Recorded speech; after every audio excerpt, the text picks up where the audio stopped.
Hi, my name is Emma and let's talk spooky stuff.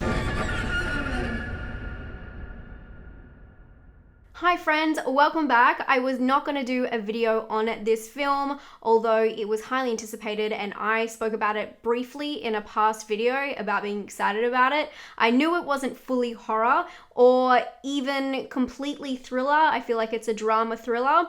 So I wasn't really sure if you guys would want a review, but I saw so many comments on all of my videos recently asking if I was going to cover it. So I put it to you guys on Twitter and the poll overwhelmingly said do it. So here I am today, and I hope you all enjoyed this video as much as I did putting it together for you. The gothic crime novel The Devil All the Time by Donald Ray Pollock was published in 2001. The film adaptation is listed as a psychological thriller and was released on Netflix in most countries this month. Produced by Jake Gyllenhaal, the film was directed by Antonio Campos, who is well known for his dread-filled psychological dramas such as Christine, which is a film from 2016 that is based on a story of a TV reporter who live on TV. He's also known for Marcy, Marlene, a story about an ex-cult member trying to readjust to society. And even more recently, he directed various episodes of the moody, brutal crime drama The Sinner. From his previous works, it is no wonder that people were hypnotized by the devil. Pairing his thoughtful storytelling with the harrowing source material, and of course, the amazing cast, including Robert Pattinson, Tom Holland, Bill Skarsgård, Riley Keough, and Jason Clarke. They had all of the right ingredients to pull off a film that is equal parts distressing as it is touching. Set in rural Ohio and West Virginia post-World War II through to the 1960s, the film follows several characters and their lives that are guided by religion and moral corruption.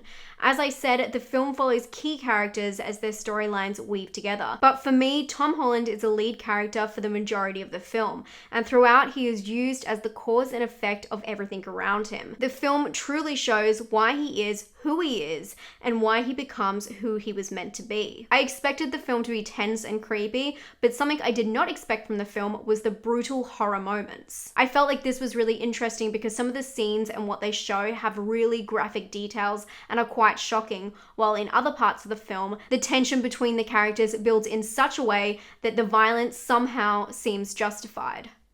Which for me, it never really is. While we're here, let's talk about the themes of the film. The film surrounded the idea of ethics, religion, and sadly, death. As one of the characters remarks, some people were just born to be buried. The religious aspect of the film is probably the strongest theme, as Tom Holland's character Arvin's life is molded around God and what he can and cannot do for his family. The film aims to leave the viewers hanging low as it explores the violence and abuse of power. And probably the worst thing, religion weaponized. The film analyzes what people are willing to do to get as close as they can to God, whether that be a saint or a sinner. The Devil All the Time was shot on 35mm film, which is rare for a Netflix production. The film was already a time-sensitive production, but with using film, it becomes a lot more about efficiency, as a lot more can go wrong in terms of setup and lighting. And of course, post-production is a longer process. The director is a big fan of film noir, and given the time and the setting of the film, they incorporated a lot of this into the stylization,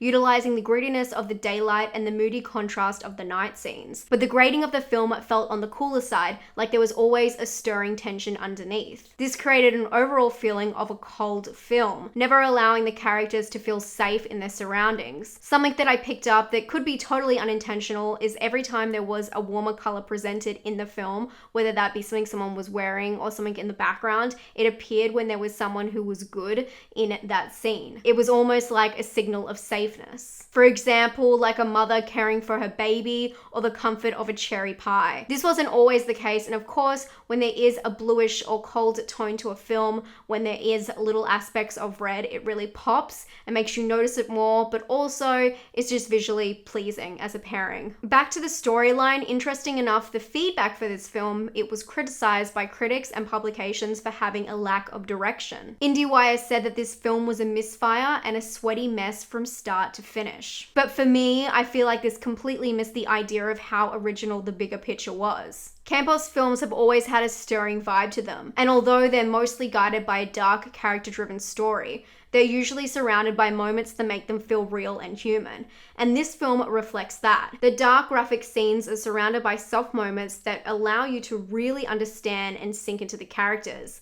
And the payoff works because of how soft the guidance is. We aren't pushed into an introduction, conflict, and resolution, but shown a complete story that usually takes its time to explain the entirety of a character's motives and emotions. This is something that is rarely achieved for even a main character in some other films, but the way that this story is presented gives us insights to each and every single character. It tells us about their hopes, fears, and desires in a raw and organic way, which is so rare. Not everything is for everyone, and if you're a fan of the normal character arc, or even following a story along for the normal tentpoles, maybe this isn't for you. This movie is more for people who are looking to connect to the depth of these doomed characters. Adapting page to screen is always a challenge, and a lot of aspects are inevitably cut. The director adapted the book to screenplay with his brother, and in an interview he said that they chose to keep the key parts of the story along with what they loved about each character, tying it all together and condensing the story into a feature-length film. As any film lover, or even more so book lover, knows, this is really hard to do. Something I really enjoyed about this translation is that they took the narrator from the book along with them,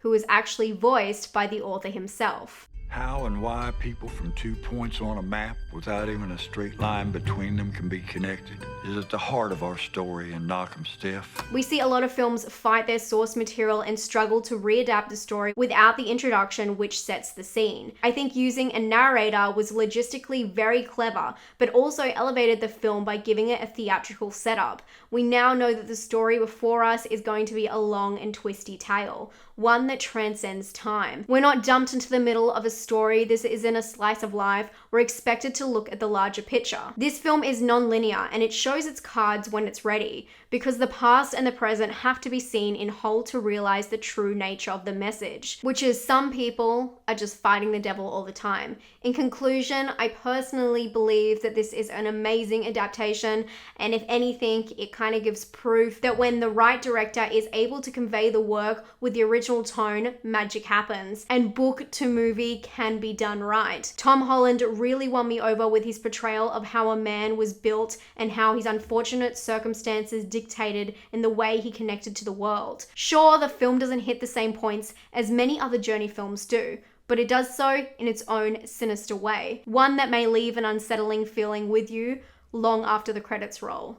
I'm gonna give this film an 8 out of 10 for personal score. Scare, I believe it was a 6, or I'm gonna give it a 7 out of 10. Some of those gruesome moments really stuck with me. I don't think it is an overwhelming scary film. I think it's very unnerving, but just some of the graphic moments really burned a picture in my brain. Originality, I'm gonna give it a 7 because of the structure. I thought it was really original storytelling at its best, and I hope you guys enjoyed it just as much as me. I know that it's kind of split, which was really surprising to learn after seeing it. I avoided, as I always do, so much talk on it just to kind of form my own opinions first, and I was really shocked that people weren't all the way on board with this film, because I definitely am. Of course, I didn't give it a perfect score. There was a couple of nitpicky things, but overall, absolutely love this film, and I hope you guys did too. I can't wait to read your comments down below. Let me know what you think and what you thought about the storyline and how the story was told. I can't wait to see your thoughts. I hope you enjoyed this video. If you did, please give it a thumbs up. I do 2 new videos every single week talking about horror movies, thriller movies, giving you a lot of recommendations, reviews, and breakdowns, and I have a lot in store for you for the next couple of months, so you might want to stick around. I'll talk to you guys very soon. Stay spooky. Bye.